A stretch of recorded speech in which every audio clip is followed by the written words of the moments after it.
Park Do-hoon stood near the observation window of Station 12 and watched the massive alien ship move closer. The vessel was black, like the empty space around it, covered in sharp edges and weapon ports. It looked angry, he thought, like someone had built a ship out of knives and hatred. "The Velkari delegation will dock in 10 minutes, said the voice over the station speakers.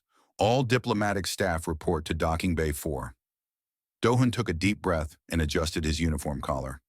He was 28 years old, a lieutenant in the United Earth Diplomatic Corps, and he had never been more nervous in his entire life.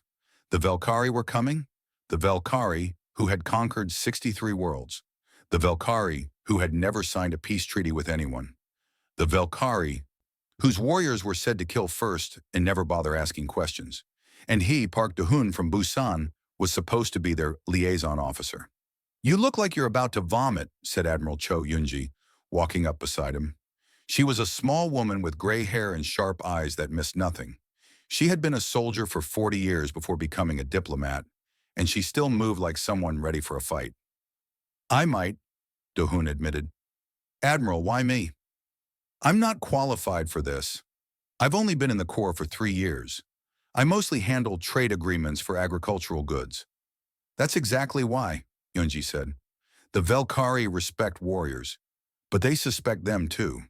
They'll see our military officers as threats. You look harmless." "Thank you," Do-hoon said flatly. "It wasn't a compliment. Now come on, and remember the briefing. Don't show fear. Don't show too much confidence either. Don't stare at their scars. Don't mention their losses in the Orion campaign. And whatever you do, don't try to flatter them. They consider flattery a form of manipulation. The punishment is combat to the death." "Wonderful," Do-hoon muttered as he followed her toward the docking bay. The bay was huge, big enough to hold several small ships. Today it held only people. About 30 human diplomats and officers standing in neat rows waiting. The air felt cold and tense. Nobody spoke. Everyone watched the massive airlock door. Then the door opened and the Velkari walked through. Do-hoon had seen pictures. He had watched videos during his briefing, but nothing prepared him for seeing them in person. They were tall, over 7 feet each, with bodies covered in scales that shifted color slightly as they moved. Their faces were almost human-shaped but harder, with strong jaws and eyes that glowed yellow like lanterns. They wore armor, black metal plates that covered their chests and shoulders and arms, decorated with symbols that probably meant something important. They walked like predators. Every step was controlled and purposeful.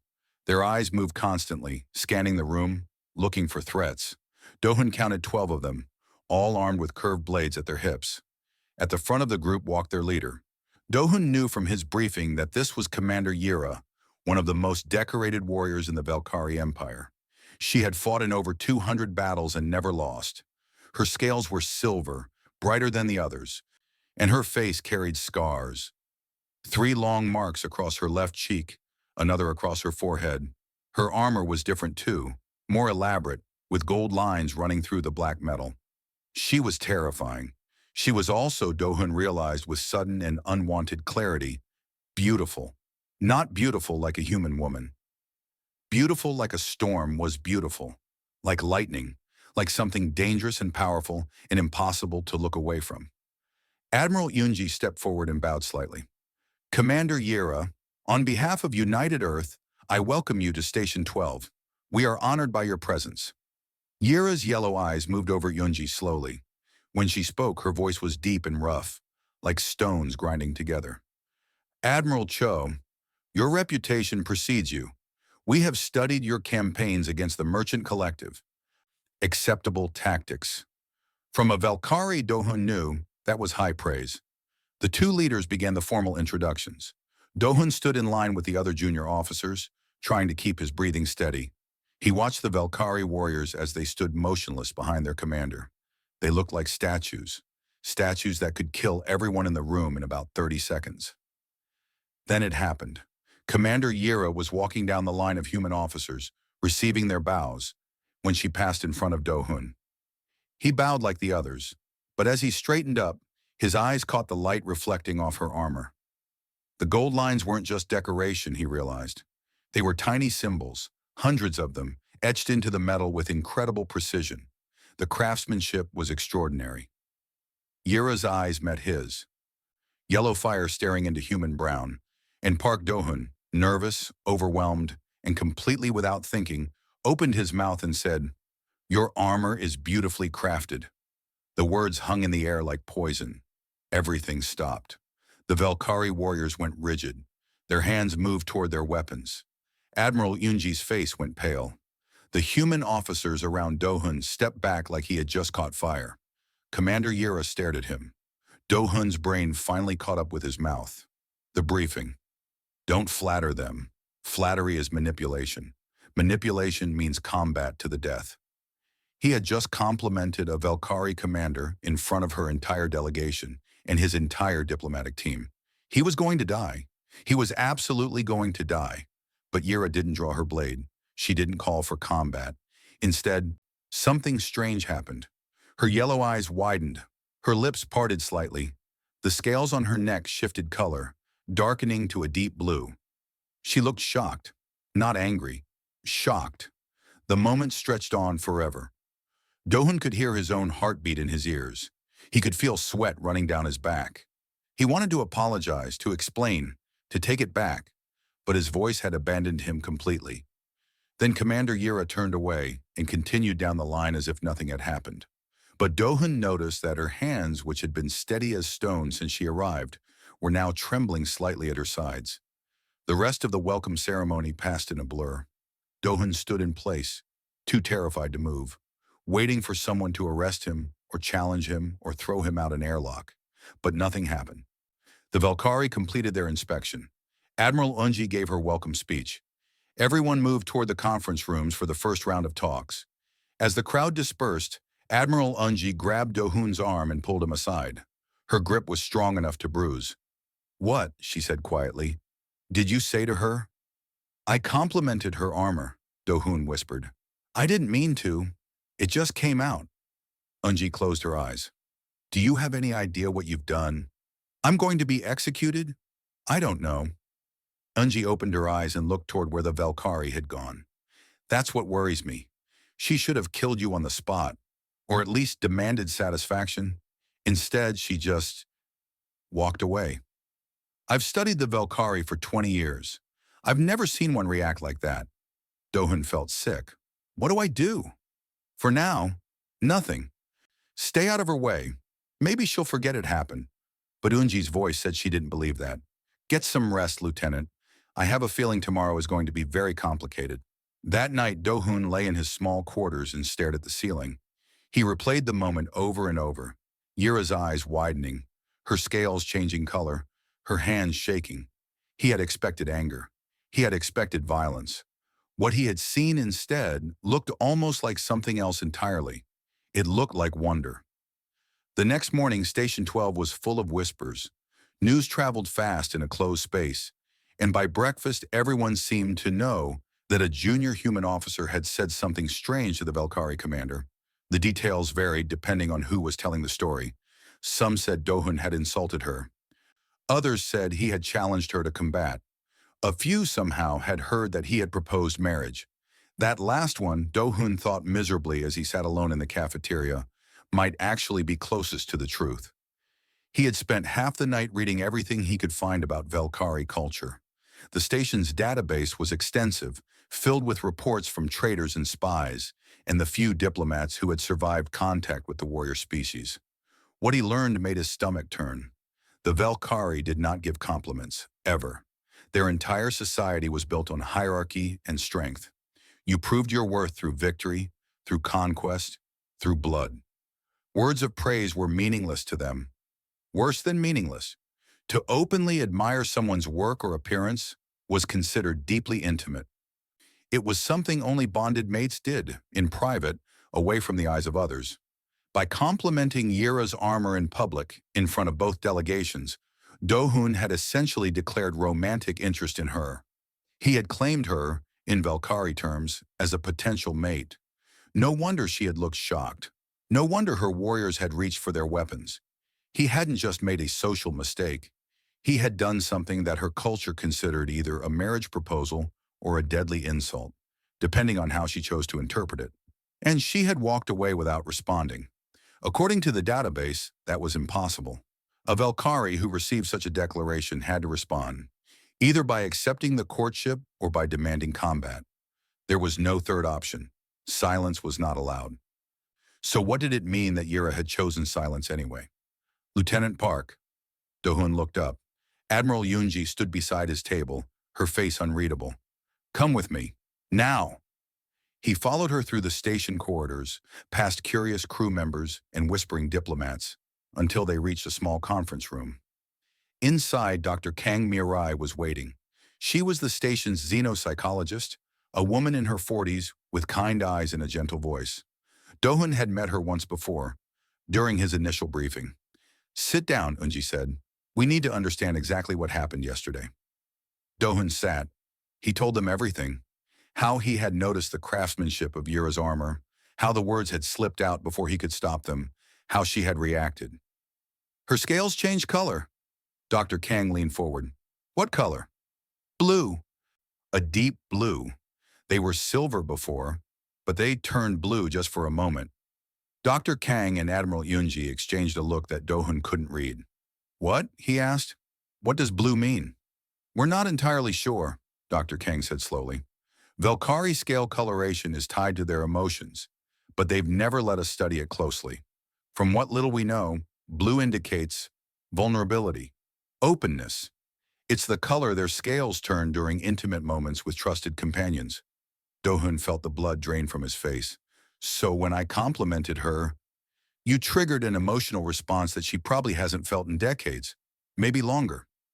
Dr. Kang sat back in her chair. Lieutenant, I think you stumbled onto something significant. The Valkyrie have built their entire civilization on emotional suppression. They don't express feelings. They don't acknowledge them. Everything is about strength and control. But emotions don't disappear just because you ignore them, Do-hun said quietly. He was starting to understand. Exactly, they get buried, compressed, locked away. Dr. Kang nodded. I've theorized for years that the Valkyrie might be suffering from a form of species-wide emotional starvation. They've created a culture that meets their physical needs but completely ignores their psychological ones. A society where no one ever hears that they matter. Where accomplishment is expected but never celebrated. Where warriors die after centuries of service without ever receiving a single word of appreciation. That sounds horrible, Do-hun said. It is horrible. And yesterday, you, a complete stranger with no ulterior motive, gave Commander Yira something she may have never received in her entire 200 years of life. A genuine compliment. Recognition of her worth beyond her ability to kill. Admiral Unji spoke up. The question now is what happens next. The Valkyrie delegation has been in chaos since yesterday. Yira locked herself in her quarters and refused to see anyone. Her second-in-command has been asking questions about human customs. The whole thing is unprecedented. What do I do? Do-hun asked. Nothing for now. We wait and see how... A knock at the door interrupted her. A young ensign poked his head in, looking nervous. Admiral, there's a Valkyrie warrior here. She's asking for Lieutenant Park. Do-hun's heart stopped. Who? Yunji demanded. Commander Yira, ma'am. She's alone. No guards. She says she needs to speak with him privately. The room was silent for a long moment. Then Admiral Unji looked at Do-hun with something that might have been sympathy. Well, Lieutenant, it seems the waiting is over. Do-hun stood on shaking legs and walked to the door. Outside in the corridor, Commander Yira was waiting. She looked different than she had yesterday. Her posture was still straight, still powerful, but there was something uncertain in the way she held herself. Her yellow eyes found his immediately. Human, she said. Park Do-hun, we will speak. It wasn't a question. Do-hun nodded and led her to his quarters, which were small and simple but private. She had to duck to fit through the doorway. Once inside, she stood in the center of the room, too large for the space, and stared at him with an intensity that made him want to run. Explain yourself, she said. I'm sorry, Do-hun began. I didn't mean to. No, Yira cut him off. I do not want apology. I want explanation. In my culture, words like yours have meaning. Deep meaning. You spoke them in front of my warriors, in front of your leaders. You showed no fear. You did not stumble or hesitate. You looked at my armor and you called it beautiful. She stepped closer. Do-hun held his ground, though every instinct screamed at him to back away. Why? She demanded. What do you want from me? What game are you playing? I'm not playing any game. Do-hun's voice was steadier than he expected. In human culture, compliments are normal. We give them freely, to friends, to strangers, even to enemies sometimes. When I saw your armor, I admired it. The craftsmanship was incredible, so I said so. That's all. It wasn't a proposal or a challenge or a manipulation. It was just honesty. Yura stared at him for a long moment. Her scales flickered, silver to blue and back again. You give such words freely, she repeated slowly. To anyone. Yes, all the time. We compliment children when they do well. We praise artists for their work. We tell friends they look nice or that we appreciate them. Do-hun paused. Has no one ever complimented you before? Yura's jaw tightened.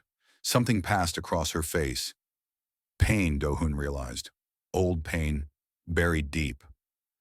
I have lived for 217 years, she said quietly. I have fought in 231 battles. I have conquered worlds. I have led armies. I have earned every scar on my body and every symbol on my armor. She paused.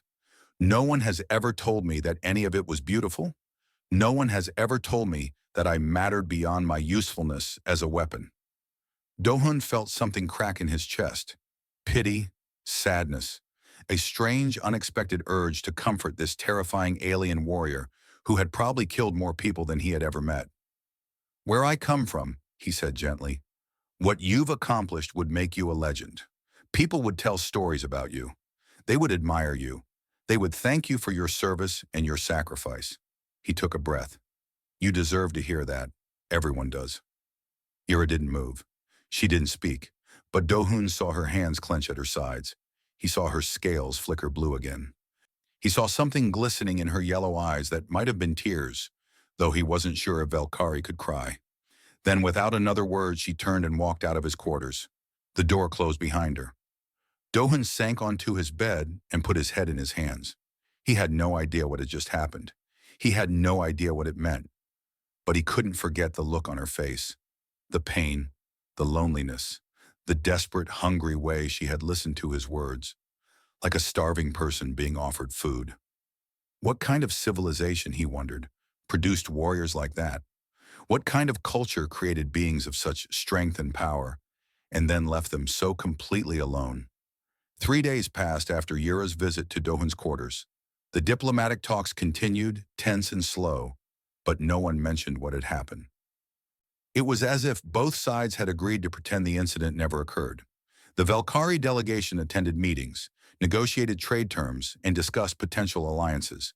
Everything was professional. Everything was proper. But Do-hun noticed things. He noticed how Yura's eyes would find him across crowded rooms. He noticed how she would pause just for a moment whenever he spoke during briefings. He noticed how her second-in-command, a massive warrior named Torek, watched him with barely hidden hostility.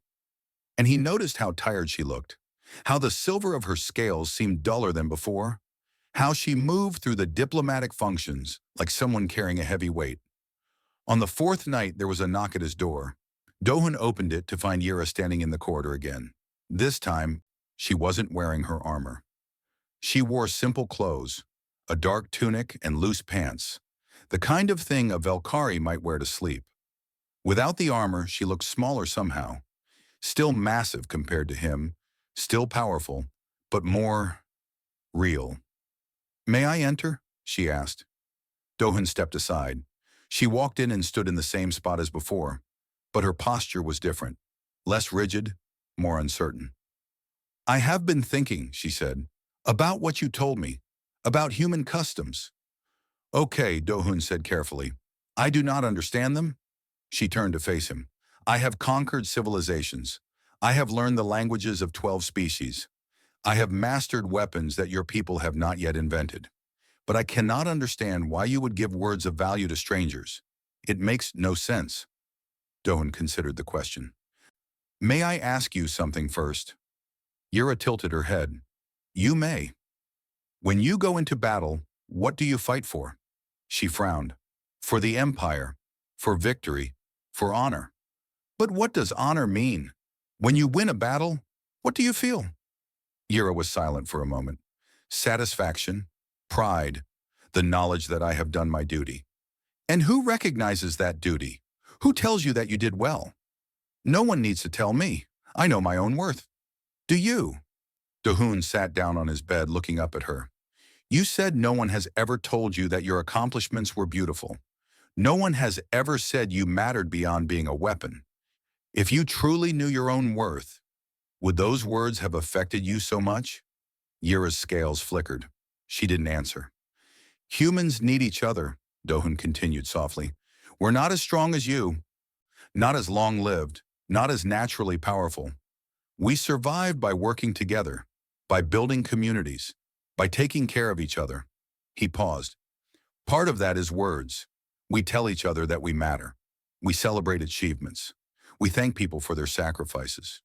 We say, I love you and I'm proud of you, and you did a good job, because those words are food for the soul. Without them, we wither. We become hollow. Valkyrie do not wither. Are you sure about that? Yira stared at him. The silence stretched on for a long time. Then she did something that shocked him. She sat down. Not on a chair. There wasn't one big enough for her, but on the floor, folding her long legs beneath her until her eyes were level with his. This close, he could see the texture of her scales, the depth of her scars, the ancient weariness in her yellow eyes. My mother was a warrior, she said quietly. She died when I was young, killed in battle, honored by the Empire. She paused. I do not remember her face. I only remember that she never touched me, never praised me, never told me she was proud of what I would become. That is not our way. Dohun felt his chest tighten. My father raised me to be strong, to be ruthless, to show no weakness. When I won my first battle, he said nothing. When I was promoted to commander, he said nothing. When he died, his last words to me were, do not shame the bloodline. Yira's voice was flat, controlled, but Dohun could hear the cracks beneath the surface. I have lived my entire life surrounded by people, and I have been alone every moment of it. That's not strength, Dohun said. That's tragedy. In my culture, they are the same thing. They don't have to be. Dohun leaned forward. Yira, may I call you that? The way your people live, the way they've built their society, it's not the only way. It's not even a good way. You've conquered worlds, but at what cost? Your warriors die without ever feeling loved.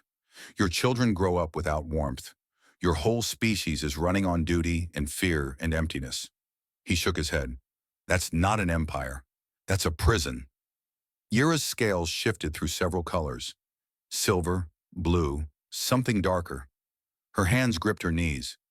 You speak boldly for someone so small, she said, but there was no threat in her voice.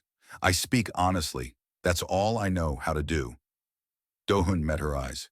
You came here tonight because you wanted to understand. So let me try to explain. Humans give compliments because we believe everyone deserves to be seen, to be recognized, not just for what they do, but for who they are. When I told you your armor was beautiful, I wasn't trying to manipulate you. I was just seeing you, acknowledging that someone with skill and care created something wonderful and that you earned the right to wear it. He took a breath.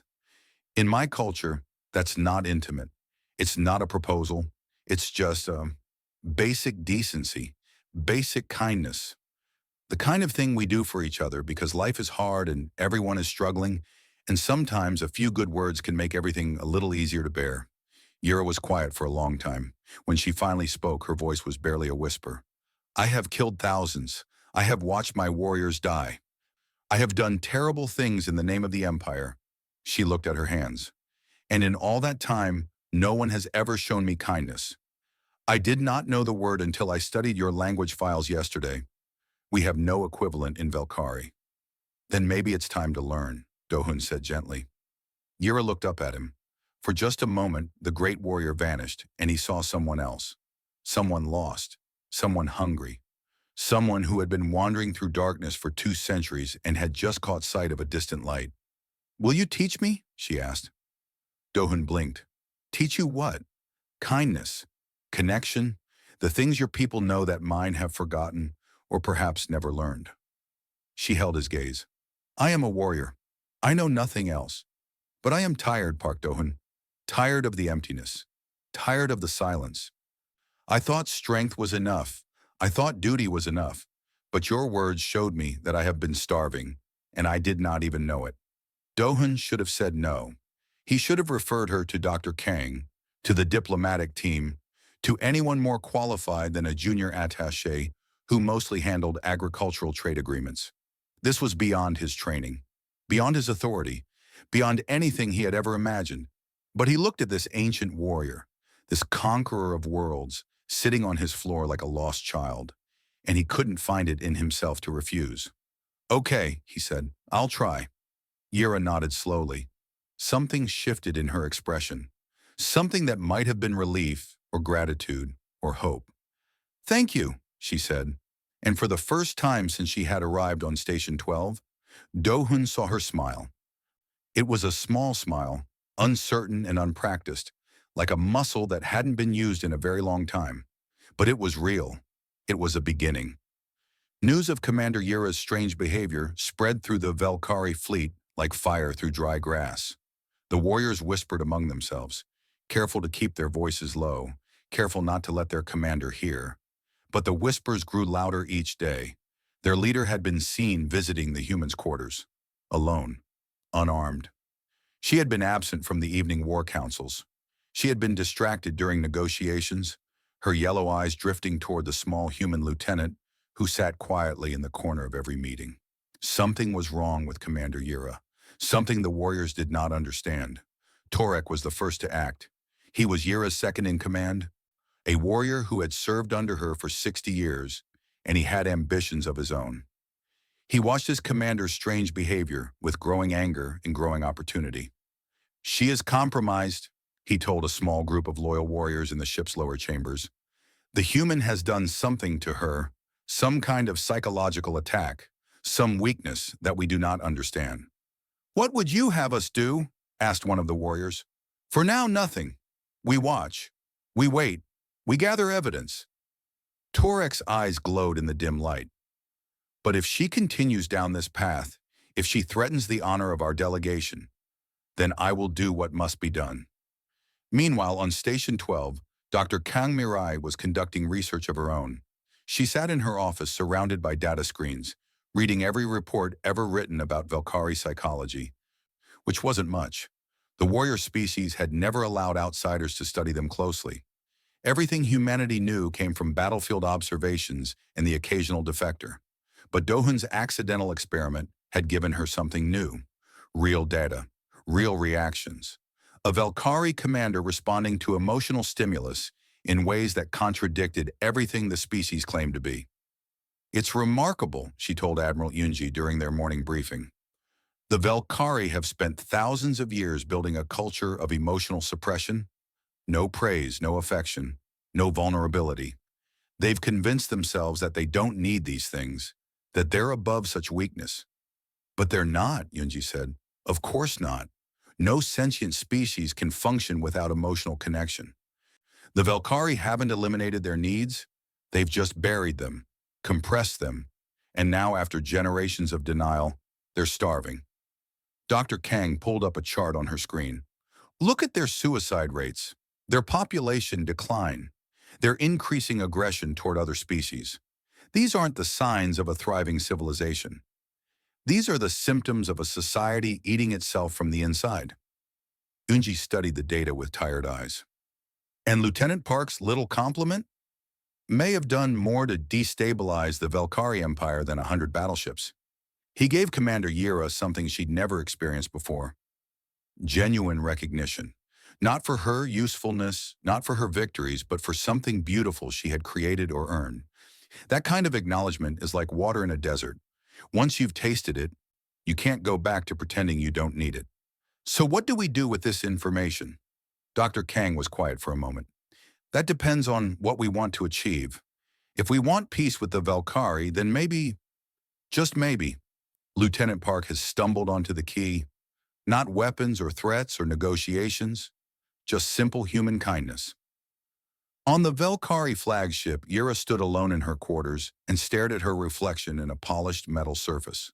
The face that looked back at her was familiar, the same face she had worn for 2 centuries. Strong jaw, sharp eyes, battle scars marking her skin like a map of violence. But something was different now, something she couldn't quite name. She had spent the last 3 nights meeting secretly with the human, Park Do-hun. He had taught her things she had never known. How humans expressed gratitude, not through service, but through words. How they celebrated achievements, not with silence, but with praise. How they built bonds, not through blood oaths, but through shared moments of vulnerability. He had told her about his family, his mother who called him every week to make sure he was eating enough, his father who had cried when Do-hun graduated from the diplomatic academy, his younger sister who sent him silly messages and pictures of her pet dog. That sounds exhausting, Yura had said. It is, sometimes, Do-hun had admitted, but it's also wonderful. Knowing that people care about you, knowing that someone will notice if you're gone, knowing that you matter to someone beyond your usefulness. Yura had not responded. She had simply sat there processing the information, trying to understand a world so different from her own. Now, standing alone in her quarters, she found herself repeating his words in her mind. You matter. Your armor is beautiful. Everyone deserves to be seen. Strange words, foreign words, words that had no place in the vocabulary of a Valkyrie commander, and yet she could not stop thinking about them. There was a chime at her door. She straightened her posture and called for entry. The door opened to reveal one of her junior warriors, a young female named Sarah, who had served on her ship for only 10 years. Commander, Sarah said, her voice tight with nervousness, the delegation requires your presence. The humans wish to discuss trade routes. I will attend shortly. Sarah hesitated. She should have left immediately. That was proper protocol, but she remained in the doorway, her scales shifting slightly. Speak, Yura commanded. Commander, Sarah swallowed. There are rumors among the warriors. They say you have been changed by the human. Changed how? Weakened. Sarah's voice dropped to a whisper. Torek speaks against you in private. He says you are compromised. He says you have forgotten what it means to be Valkyrie. Yura felt something cold move through her chest. Torek, her second in command, her most ambitious officer. She should have expected this. And what do you believe? She asked Sarah. The young warrior's scales flickered uncertainly. I do not know what to believe, Commander. I have served you loyally. I have seen your strength, but I have also seen you smile. Smile? Yesterday, after you returned from the station, your face moved in a way I had never seen before. Sarah looked down at the floor. In 200 years, my grandmother never smiled. In 80 years, my mother never smiled. I did not know it was something Valkyrie could do. Yura was silent for a long moment. Then she did something that shocked both of them. You serve well, Sarah, she said. Your dedication honors our ship. Sarah's head snapped up. Her eyes went wide. Her scales flushed a deep, startled blue. Commander, she whispered, you may go. Sarah backed out of the room slowly, her expression one of complete confusion. The door closed behind her, and Yura was alone again with her thoughts. She had complimented someone. She had acknowledged a subordinate's worth with words instead of silence. She had done exactly what Park Do-hun had described, and it had felt right. More than right. It had felt like something that should have been happening all along, like a missing piece finally falling into place. Yura looked at her reflection again. The same face, the same scars, the same warrior who had conquered worlds. But different now. Changed, as Sarah had said. Not weakened, she thought. Awakened. She did not know yet what that meant for her people or her empire. She did not know what price she might have to pay for this transformation. But for the first time in 200 years, Commander Yura of the Valkyrie Imperial Fleet was not simply surviving. She was beginning to live. The challenge came on the seventh day of negotiations. Dohun was sitting in the main conference hall, taking notes on a discussion about mineral rights, when the doors burst open. Torek strode in, followed by 6 Velkari warriors in full battle armor. The human diplomats rose from their seats in alarm. Admiral Unji's hand moved toward her sidearm. "Stand down," Torek commanded. His voice echoed through the hall like thunder. "This is not an attack. This is a matter of honor." He walked straight toward Dohun, his yellow eyes burning with hatred. "Human," he said. "Park Dohun, you have corrupted our commander with your psychological warfare. You have weakened her mind. You have shamed the Velkari delegation." Dohun stood slowly. His heart was pounding, but he kept his voice steady. "I've done nothing but talk to her." "Lies!" Torek's lip curled in disgust. "Whatever you have done, it ends now. I invoke the right of satisfaction. You will face me in combat for the honor of Commander Yira." The room went silent. Everyone knew what this meant. Velkari ritual combat was not symbolic. It was not a game. It was a fight to the death. "You can't do this," Admiral Unji stepped forward. "This is a diplomatic mission. There are protocols." "The right supersedes all protocols." Torek didn't even look at her. "It is our most ancient law. When a warrior's honor is questioned, only blood can answer. Unless the human admits his weakness and begs for mercy. Unless he confesses that humanity is inferior to the Velkari in all things." Dohun understood. This wasn't really about Yira or about him. This was about humiliating humanity, making them look weak in front of both delegations, destroying any chance of an equal alliance. If he refused, humanity would be marked as cowards. The treaty would collapse. Years of diplomatic work would be lost. If he accepted, he would die.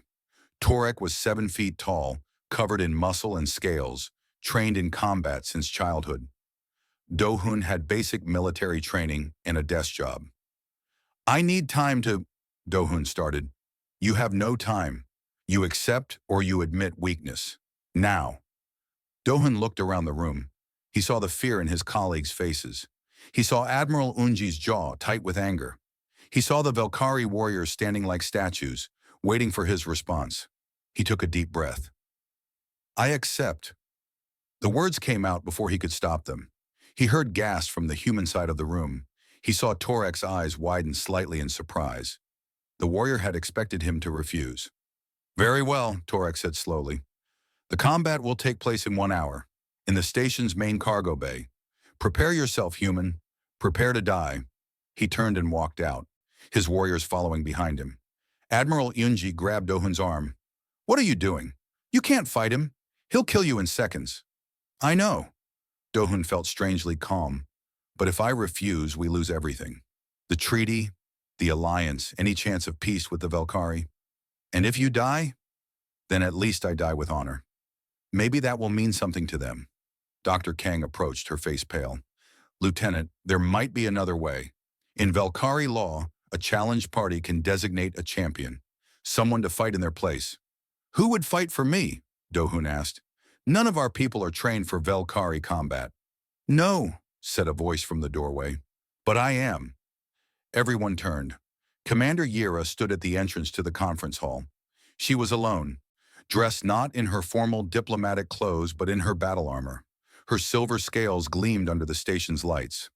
Her scars stood out like badges of honor. She walked toward them, her footsteps heavy on the metal floor. "I will stand as your champion, Park Dohun," she said. "I will answer Torek's challenge in your place." "You can't," Dohun protested. "He's your subordinate, your own warrior. He is a fool who has forgotten his place." Yira's voice was cold. "He challenges you to protect my honor, but my honor needs no protection, and certainly not from him." "Commander," Admiral Unji said carefully, "if you fight your own officer, what will the rest of your delegation think?" "They will think what they will think." Yira looked at Dohun.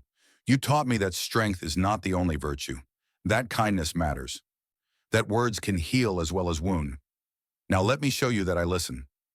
An hour later, the cargo bay had been transformed into an arena. The space was huge, large enough to hold several shuttles. Now it held only 2 figures in its center, surrounded by a ring of spectators. On one side stood the human delegation, tense and silent.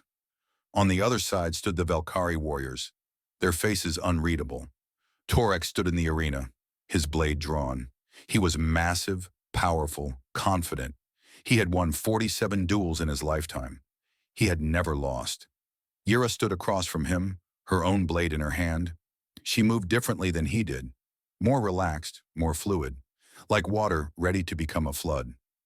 "This is your last chance, Commander," Torek called across the space. "Stand aside. Let the human face his fate." "I will not." "Then you betray your own kind. You betray the Empire. For what? For a soft, weak creature who cannot even lift a blade?" Yura smiled.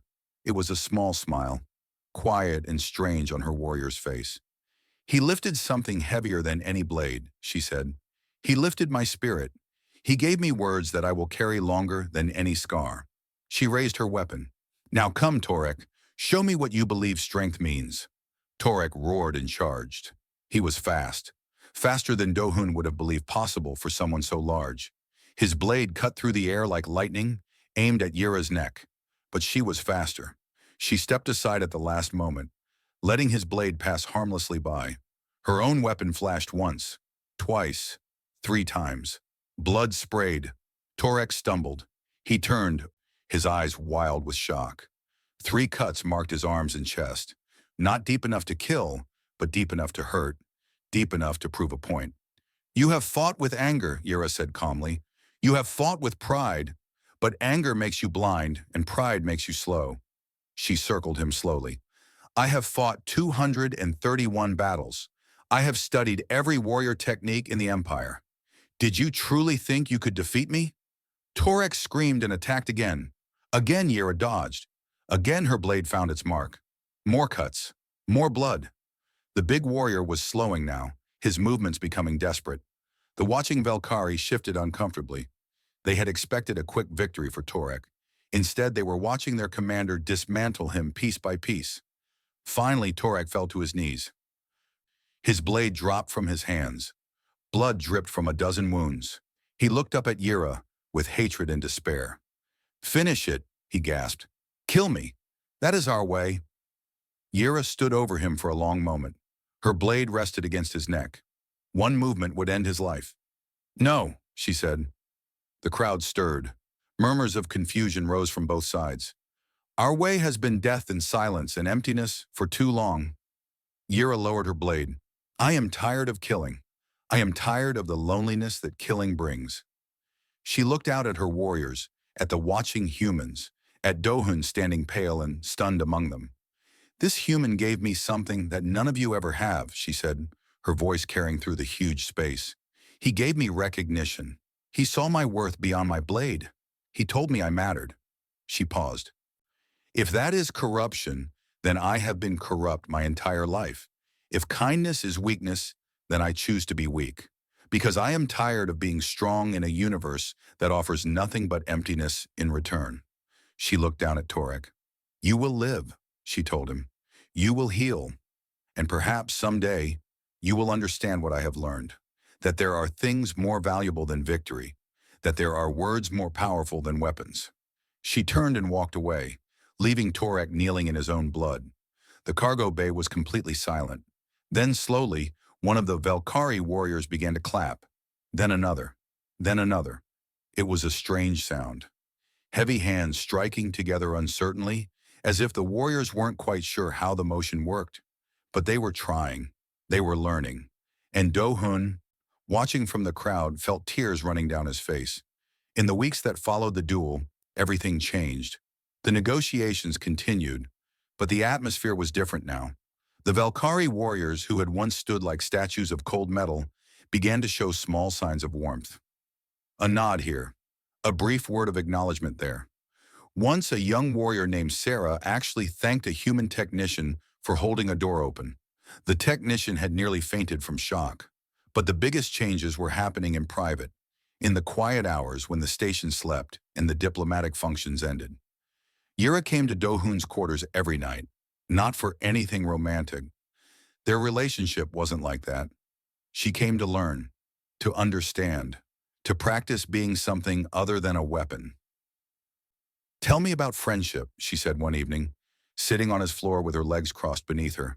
She had stopped wearing her armor during these visits. In simple clothes, she looked almost approachable, almost soft. Friendship is, Dohan thought about it. It's when you care about someone without expecting anything in return. You want them to be happy. You want to spend time with them. You share things, stories, meals, problems. And when they're hurting, their pain becomes your pain too. That sounds inefficient, Dohun laughed. Maybe it is, but it's also the best thing in the universe. Having friends means never being alone, never facing darkness by yourself, knowing that whatever happens, someone has your back. Yura considered this. I have warriors who would die for me. That's not the same thing. They would die for you because of duty, because of honor, because you're their commander. Dohun leaned forward. A friend would die for you because they love you, because your life matters to them more than their own. Not because of what you can do for them, but because of who you are.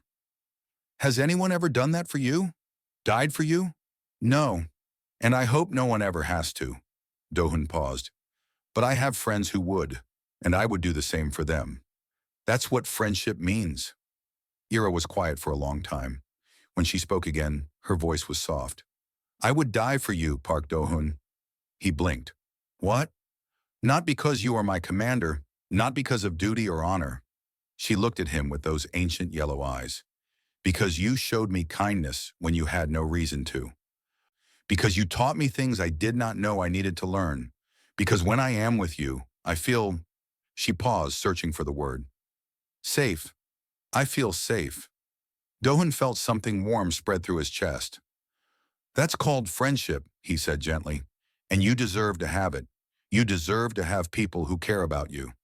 I do not know how to be a friend. I have never had one. Then let me teach you. He reached out and took her hand. Her scales were cool against his skin, smooth like polished stone. First lesson, friends hold hands sometimes. It's a way of saying, I'm here, I'm with you. You're not alone. Yura looked down at their joined hands. Her scales flickered blue, that vulnerable color that Dohun had come to recognize. I like this, she said quietly. This holding of hands. Most people do. They sat like that for a while, in comfortable silence.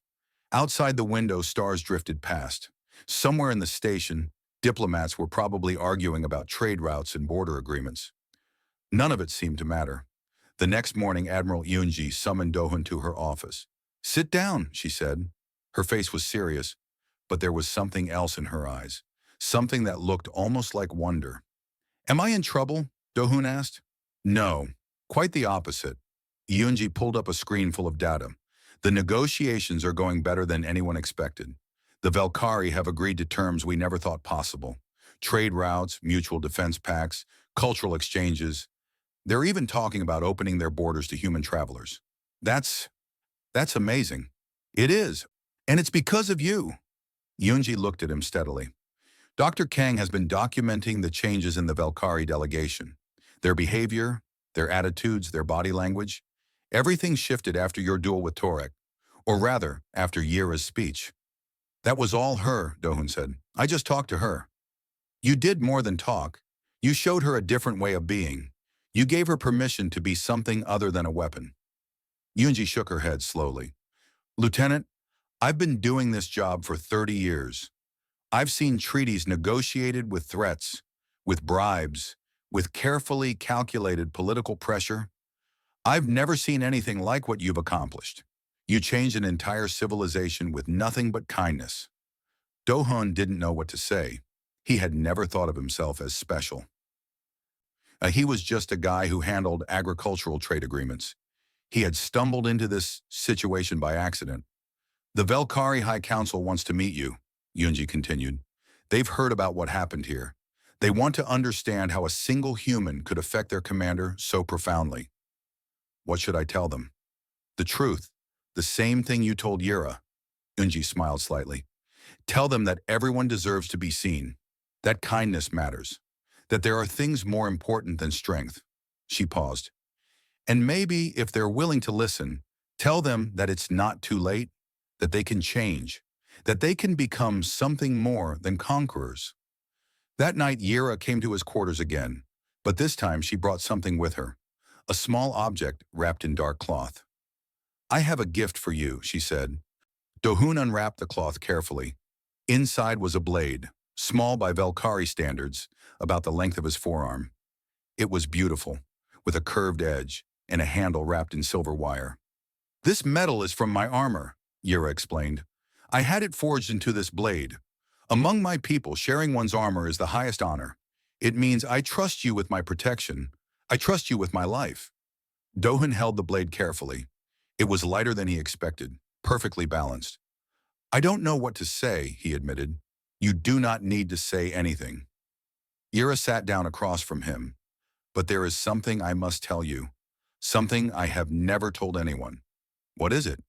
"When I was young, very young, before I became a warrior, I used to dream of a different life, a life where I had someone who cared for me, someone who would hold my hand when I was afraid, someone who would tell me that I mattered." She paused. "I buried those dreams long ago. I convinced myself they were weakness, that I did not need such things. And now? Now I know that I was wrong.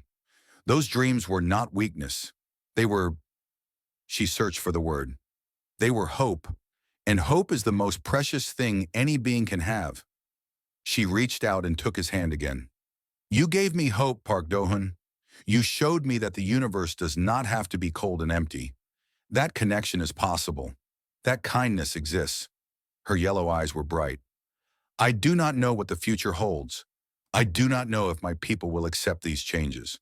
But whatever happens, I want you to know something." "What?" "You are my friend, my first friend. And I am grateful for you in ways I cannot express." Dohun squeezed her hand. "I'm grateful for you too, Yira. More than you know." Outside the window, the stars continued their endless dance. Two people from different worlds sat together in comfortable silence, holding hands watching the universe spin by. It wasn't a treaty. It wasn't an alliance. It was something better. It was understanding. Station 12 had been transformed for the occasion. The main hall was decorated with banners from both civilizations, the blue and green of United Earth alongside the black and gold of the Velkari Empire. Diplomats from a dozen species had gathered to witness what many called impossible, a true peace between humans and the warrior race that had conquered half the known galaxy. Dohun stood at the edge of the crowd, wearing his formal uniform and the small blade Yira had given him at his belt. He watched as Admiral Yunji and the Velkari High Ambassador approached the central podium, where the treaty documents waited. The terms were extraordinary: trade partnerships, technology exchanges, joint exploration missions, mutual defense agreements. Most remarkable of all, the Velkari had agreed to establish cultural programs, exchanges where their people could learn human customs and humans could learn theirs. It was the first step towards something no one had imagined possible. Not just peace, but genuine connection between two very different species. "You should be up there," Dr. Kang said, appearing beside him. "This wouldn't have happened without you." "It happened because of Yira," Dohun said. "She's the one who changed. She's the one who convinced her people. She changed because you showed her how." Dr. Kang smiled. "You know what the Velkari are calling you? The word speaker. They say you have a gift, the ability to reach hearts that others cannot touch." Dohun shook his head. "I just said what I was thinking. That's all." "And that, Lieutenant, is exactly what makes it powerful." The signing ceremony was formal and dignified. The High Ambassador pressed his seal onto the treaty documents. Admiral Yunji added her signature. Both delegations applauded. The humans with their familiar clapping, the Velkari with their heavier, more uncertain version that they had been practicing. Then came the speeches. The High Ambassador spoke of new beginnings and shared destinies. Admiral Yunji spoke of cooperation and mutual respect. Both speeches were proper and diplomatic and completely forgettable. But then Yira stepped forward. She had not been scheduled to speak.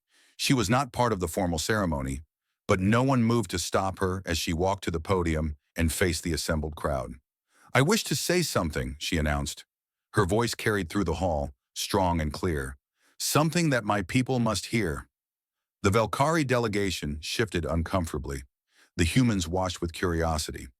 For 200 years I have been a warrior, Yura said. I have fought and killed and conquered in the name of the Empire. I have earned every honor my people can give.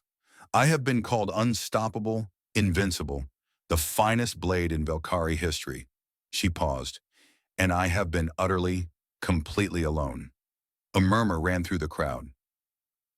Velkari warriors exchanged confused glances. My culture taught me that strength was everything, that emotions were weakness, that to acknowledge another's worth was shameful, except in the most intimate circumstances. Ira's yellow eyes swept the room. I believed these teachings. I followed them. I became what my people wanted me to be. And it nearly destroyed me. She looked toward where Dohun stood in the crowd. Their eyes met. A few weeks ago, a human man said something to me. Something small. He told me that my armor was beautifully crafted. She smiled slightly. In my culture, those words should have meant nothing, or everything. I did not know how to understand them. So I asked him, and he taught me something that changed my life. She turned back to face the assembly fully. He taught me that words have power, that kindness is not weakness, that everyone, every living being, no matter how strong or how fearsome, deserves to be seen, to be acknowledged, to be told that they matter. Her voice grew stronger. For too long, my people have starved ourselves, not of food or water, but of connection. We have built an empire of silence where warriors die without ever hearing that they were valued, where children grow up without warmth, where strength is everything and love is nothing. That ends today. She stepped away from the podium and walked toward Dohun. The crowd parted before her. She stopped in front of him, towering over his small human form, and did something that made the entire Velkari delegation gasp. She bowed, a Velkari commander, bowing to a human lieutenant. It was unprecedented. It was unthinkable. It was the kind of thing that should have been impossible. Then she spoke, her voice carrying clearly through the silent hall. You are brave, Park Do-hun, not in the way my people understand bravery. Your hands do not hold weapons. Your body does not bear the scars of battle. You have not conquered worlds or defeated armies. She straightened and looked into his eyes. But you conquered something far more difficult. You conquered 200 years of loneliness with a single sentence. You reached past my armor and my training and my pride, and you touched something I had forgotten existed. She paused. You reminded me that I was more than a weapon, that I was worthy of kindness, that I deserved to be seen. For that you have my gratitude, my respect. Her voice softened, and my friendship, forever. The hall was completely silent. Then slowly one of the Velkari warriors began to clap, then another, then the humans joined in. The applause built and built until it was thundering through the space, echoing off the walls, filling the air with sound and energy. Dohun felt tears running down his face. He didn't try to hide them. The Velkari delegation departed the next morning. Dohun stood at the observation window, watching their ship prepare for departure. The massive vessel looked different to him now. Not like something made of knives and hatred, but like a home carrying people he had come to care about. Admiral Yunji appeared beside him. How are you feeling? Strange, he admitted. Happy and sad at the same time. That's called bittersweet. It happens when something good ends. She put a hand on his shoulder. You did something remarkable, Lieutenant. Something that will echo through history. I just talked to her. I just told her the truth. Sometimes that's all it takes. Yunji smiled. Reports are already coming in from across the Velkari Empire. Warriors complimenting each other. Parents praising their children. Commanders acknowledging their subordinates. It's small, scattered, uncertain, but it's happening. Because of Yira. Because of you. Yunji squeezed his shoulder. You showed her what was possible. She showed her people, and now slowly, everything is changing. She paused. The analysts are calling it the kindness revolution. They say it might transform Velkari society within a generation. The Velkari ship began to move, pulling away from the station, turning toward the stars. What will you do now? Unji asked. Dohun watched the ship grow smaller and smaller against the infinite blackness of space. I don't know, he said. Go back to agricultural trade agreements, I suppose. I doubt that. The High Council wants you as a permanent liaison to the Velkari. Dr. Kang wants you to help her write a paper on cross-species emotional communication. And I've received 17 requests from other alien delegations who want to know how you did it. Do-hun laughed softly.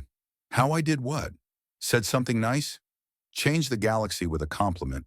Yunji shook her head. It sounds ridiculous when you say it out loud, but that's exactly what happened. The Velkari ship was almost gone now, just a speck of darkness against the stars. Do-hun touched the blade at his belt, Yira's gift, forged from her own armor. He thought about everything that had happened. The accident, the terror, the strange, wonderful friendship that had grown from a single thoughtless sentence.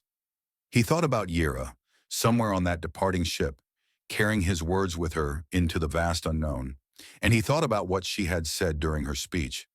You conquered 200 years of loneliness with a single sentence.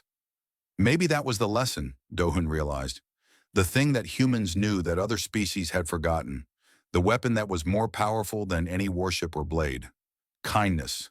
Simple, honest, fearless kindness. The willingness to see others, to acknowledge their worth, to speak words of appreciation even when nothing was expected in return. It wasn't complicated, it wasn't strategic. It was just basic human decency, and yet it had changed everything. Admiral, Do-hun said slowly, I think I know what I want to do. What's that? He smiled, watching the last trace of the Velkari ship disappear into the stars. I want to teach.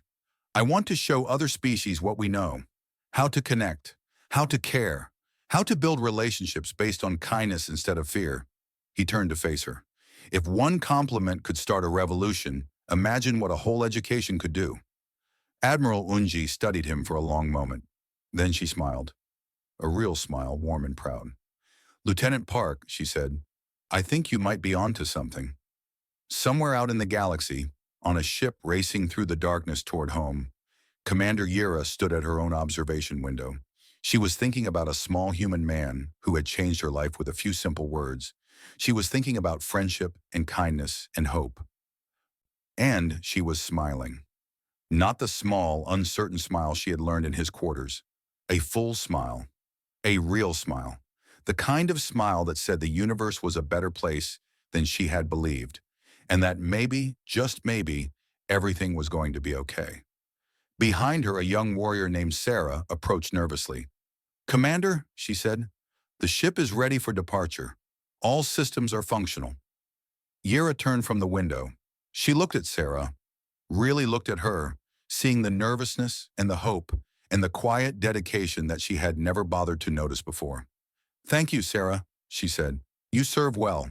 The ship is fortunate to have you. Sarah's scales flushed blue. Her eyes went wide. Commander, she whispered, that is the kindest thing anyone has ever said to me. Yira smiled again. Then I am glad I said it, and I will say it again, whenever you deserve to hear it. She put her hand on Sarah's shoulder. We are more than weapons, you and I.